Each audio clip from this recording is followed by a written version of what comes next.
तो हमने ध्रुव राठी की वो वीडियो देखी जिसके अंदर उन्होंने शिखर के बारे में जिक्र किया था कि उन्होंने बर्फ को उन्होंने अंटार्कटिका को पैदल पार करने की कोशिश की और उसके लिए सफर के लिए निकले थे और वो सफर नाकाम हुआ। उसके बाद उन्होंने बहुत सारी मुश्किल मुशक्कत का सामना किया और अपने तमाम साथियों को बचाकर वापस लेकर आए। तो वीडियो तो तुम सबने देखी होंगी, पर हमने देखा वो वीडियो एज एंटरटेनमेंट। और उस वीडियो से हमें क्या सबक मिला कि उसके बारे में किसी ने नहीं सोचा, और मैंने सोचा उस बारे में। और उसमें से कुछ पॉइंट मैंने निकाले कि इस पूरी वीडियो से या सर शेखर टैंक की जो पूरी जिंदगी का सफर है उसके बारे में, उससे हमें क्या सबक मिलता है। तो उससे हमें पहले सबसे पहला सबक मिलता है लीडर। लीडर बहुत जरूरी है। और लीडर में दो है, एक तो अपने को लीडर चुनना है, और जब तुम खुद लीडर बनेंगे उस जगह पे क्या करना है। तो शेखर टैंक की जो जिंदगी है, जो उन्होंने जो लीड किया टीम को, उससे हमको ये सबक ये सीखने को मिलता है कि जब तुम खुद लीडर बनो तो पूरे टीम को लेके चलना तुम्हारी जिम्मेदारी है।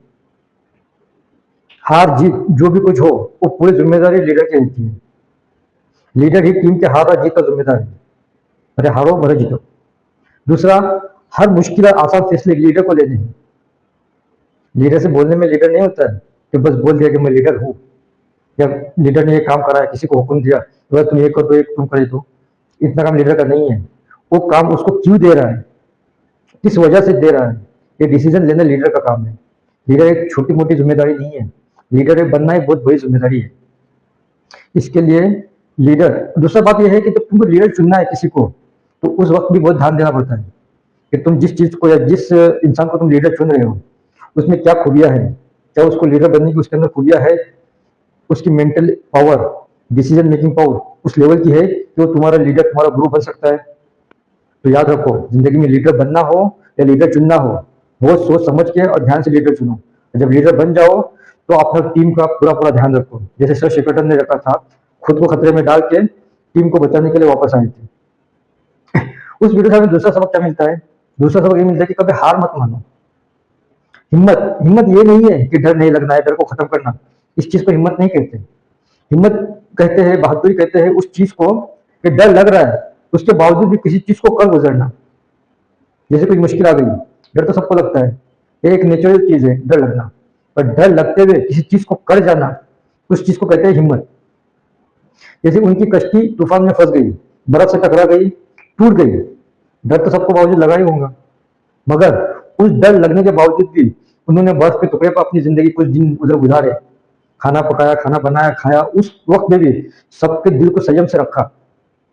इस चीज को कहते हैं हिम्मत। दूसरा सब हमें ये मिलता है कि हर हाल में हिम्मत नहीं हारना। भले डर लगे, पर डर से लड़ना है और जो चीज करना है वो कर गुजरना है। तो हमने दो सबक क्या सीखा? एक, लीडर जो हर चीज में इंपॉर्टेंट है, सही लीडर चुनना ये बहुत जरूरी है। दूसरा, हिम्मत, डर लगता है पर डर के बावजूद किसी चीज को कर गुजरना, उसको हिम्मत कहते हैं। तीसरा सबक हमें मिलता है कि जो अपना टीम लीडर्स है उसकी जिम्मेदारी ये है कि अपने पूरे टीम को साथ में लेके चलना। तुम किसी भी चीज में, अपने किसी भी इसमें तुम अपनी टीम को भूल नहीं सकते, छोड़ नहीं सकते।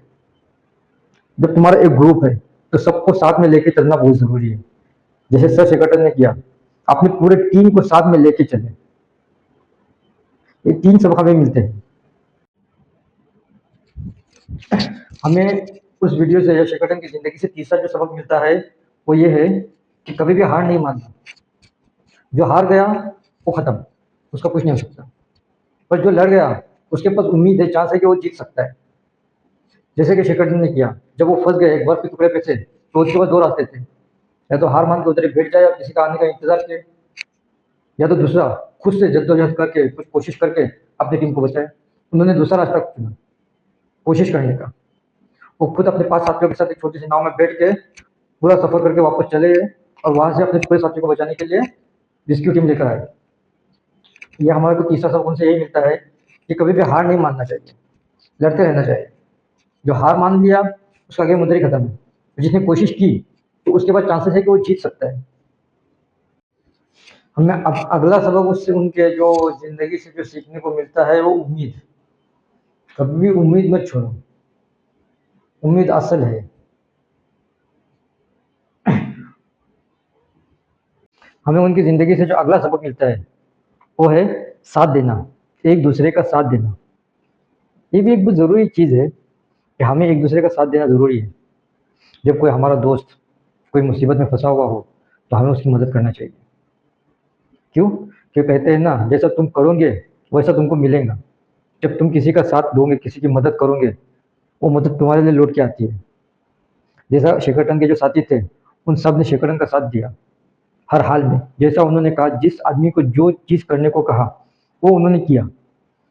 उन्होंने कहा कि आपने जो पालतू कुत्ते थे, पपीज थे, उनको मार के खाओ, उन्होंने वो भी किया। जिस आदमी को जो काम दिया गया उन्होंने वो काम अपने पूरे ईमानदारी के साथ किया।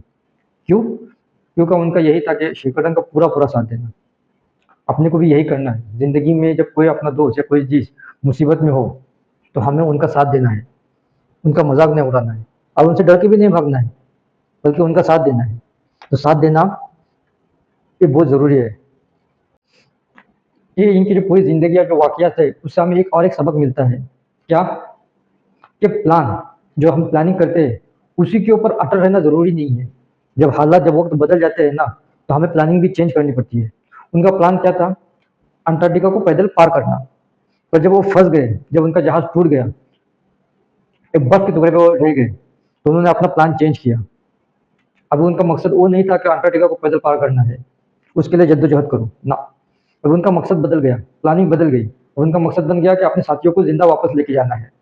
तो ये भी एक चीज़ ज़रूरी है कि जब हालात बदल जाते हैं तो जो हमने जो प्लानिंग जो की हुई है ना, उसको भी बदलना पड़ता है। या ये कह सकते हैं कि हालात के साथ, वक्त के साथ प्लानिंग को चेंज करना पड़ता है। अगली चीज़ क्या हमने सीखी? कुदरत। तुम कुदरत का मुकाबला नहीं कर सकते, तो कुदरत को समझ के उसके साथ रह सकते हो। इसके लिए कुदरत के साथ हमको लड़ना नहीं है, कुदरत को हमको समझ के लेना है। जैसे वो बर्फ के तूफान में फंस गए तो उन्होंने उस चीज़ से लड़ा नहीं, उसको समझा, समझ के उसको लिया। तो उस जगह पे भी, बर्फ में भी, बगैर खाए पिए, यानी बगैर खाए पिए बोले तो कम सादो सामान में भी वो वहाँ जिंदा रहे। क्यों? क्योंकि उन्होंने कुदरत को समझ गए थे। इसके लिए जब भी हम कुदरत के सामने हो या कुदरत हमारे बिलक्स हो तो हमें उस चीज़ से लड़ना नहीं है, मौसम से लड़ना नहीं है, उसको समझना है। एक बात और यहाँ एक मिसाल भी ले सकते हैं कि जब नदी का पानी बहता है तो बहाव के अपोजिट साइड में तैरना बहुत मुश्किल है, तुम ऊपर नहीं जा सकते ज्यादा। पर अक्लमंद वो है जो बहाव के साइड में तैर लिया, कम एफर्ट, कम ताकत से बहुत दूर तक जा सकता है। बस हमें यही चीज करना है कि हमें मौसम, हमें कुदरत को समझना है और उसके साथ चलना है। कभी कभी हमको जिंदगी में ना कुछ वक्त ऐसा भी होता है जब बड़े बड़े फैसले लेने पड़ते हैं जो हमारे खिलाफ हो, फिर भी हमें उस फैसले लेने पड़ते हैं। जैसे शेखरटन ने वही किया। क्या? वो 5 आदमियों की टीम लेके समुद्री तूफान के रास्ते से, यानी समुद्र के रास्ते से अपनी टीम को बचाने के लिए वापस निकले। तो बहुत बड़ा फैसला था, जोखिम बहुत बड़ा था, जिंदगी और मौत का सवाल था, पर वो फैसला लेना पड़ा। वैसे ही हमारी भी जिंदगी में बहुत सारे मुश्किल वक्त आते हैं, हमें बड़े बड़े फैसले लेने पड़ते हैं। वो हमारे खिलाफ भी हो सकते हैं, हमारे साथ भी हो सकते हैं, किसी को नाराज भी कर सकते हैं वो फैसले, या किसी का साथ भी दे सकते हैं, किसी को खुश भी कर सकते हैं। कभी कभी ऐसा भी होता है, हमें ऐसा फैसला लेना पड़ता है जो हमारे दुश्मन के हित में हो, यानी हमारे दुश्मन के इसमें हो, तो हमें वो फैसला लेना पड़ता है। क्यों? क्योंकि मुश्किल वक्त, हालात उसी तरीके के होते हैं।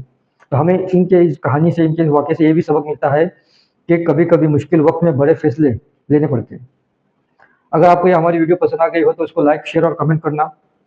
अगर आपको शेखरटन की पूरी जिंदगी के बारे में जानना है कि वो कब पैदा हुए, उन्होंने 4 सफ़र किए थे, कौन कौन से सफ़र थे, कौन से सफ़र में उनको सबसे ज़्यादा मुश्किल आई, कौन सा सफ़र कामयाब हुआ, कौन सा सफ़र उनका नाकाम हुआ, और कौन से सफ़र में उनकी मौत हुई और कैसे उनकी मौत वाक़या हुई, और जो जिस सफ़र में उनकी मौत वाक़या हुई वो कौन से सफ़र के लिए थे, उनका मकसद क्या था, उनकी लाइफ कैसी थी, उनकी वाइफ का नाम क्या था, उनके बच्चे कितने थे, उनकी पर्सनल लाइफ कैसी थी, फाइनेंशियल लाइफ कैसी थी उनकी, उनके दोस्त और अहबाब क्या थे, इसके अलावा जो उनके 70 क्रू मेंबर थे उनके नाम क्या है, उनका किरदार क्या था, उनको क्या क्या काम था।